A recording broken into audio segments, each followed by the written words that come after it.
지난 20대 국회까지 7명의 의원이 거듭 차별금지법을 발의했습니다. 하지만 모두 그대로 폐기되거나 아예 철회됐습니다.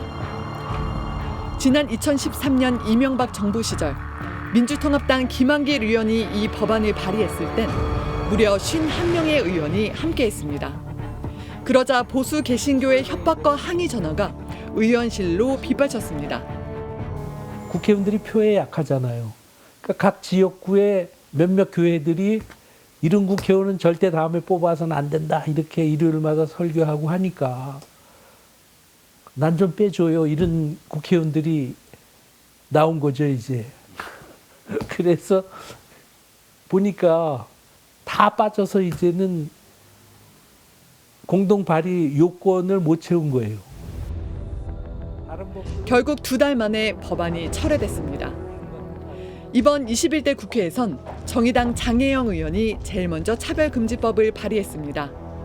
성별과 장애, 병력 등 23개 항목 때문에 고용과 재화, 용역, 교육, 행정 서비스를 이용하는 데 차별을 받아선 안 된다. 차별을 받았을 땐 인권위의 진정, 시정명령, 소송 지원을 받을 수 있게 했고 시정명령을 따르지 않으면 3천만 원 이하의 이행 강제금을 내야 한다는 내용입니다. 네, 정확히는 차별을 시정하는 절차, 그러니까 차별이 뭔지를 일단 규정을 하고요. 그런 차별을 국가인권위원회라고 하는 독립적인 기구에서 어떻게 시정할 것인가를 주로 규정하는 법이지 차별을 어떻게 처벌할 것인가에 대한 법이 전혀 아닙니다. 모든 의원들에게 동참해달라고 편지를 썼지만 발의에 필요한 10명을 채우기가 쉽지 않았습니다. 정의당 의원 6명에 다른 당 의원 4명 이름은 마지막까지 숨겼습니다. 이 네 분이 행여 발의 전에 오픈되면 혹시 발의를 철회하실까 봐 정말로 극비로 법안을 발의하기도 전부터 항의와 협박에 시달렸습니다. 우여곡절 끝에 법안 발의는 했지만 거기까지였습니다. 9개월째 한 번도 심사되지 못하고 방치돼 있는 겁니다. 더불어민주당하고 국민의힘의 양당 간사가 이번 회기에서 이번 국회에서 이 법안을 소위에 올리자라고 그냥 합의를 하면 올라갈 수 있는 부분인데 이제 그런 합의가 단 한 번도 이루어지지 않은 것이죠.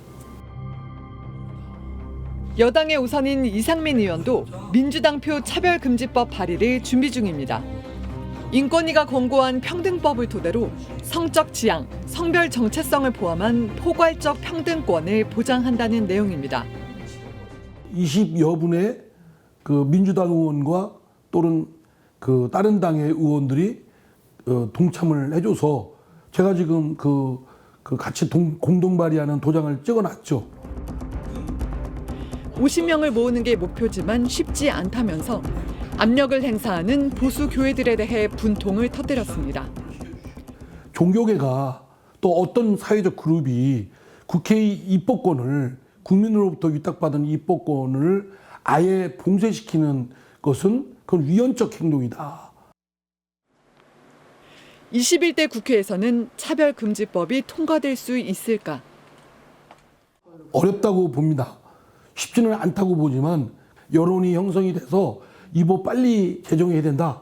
뭐하냐 정치인들, 국회의원들 뭐하냐 이런 압박을 오히려 더 세게 하면 완강하게 반대하는 그룹이 있다 하더라도 그를 덮을 수 있다고 생각됩니다.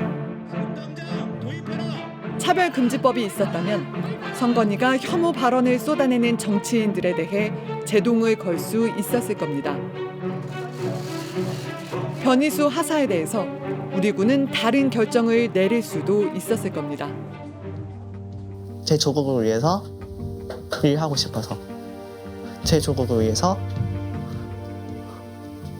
마음을 바치고 싶어서 거기에 목소리를 냈습니다. 그리고 제 조국이 이로 인해서 조금 더 옳은 방향으로 나아갔으면 그거 하나만으로도 제가 이렇게 목소리를 낸 가치는 충분하다고 판단합니다.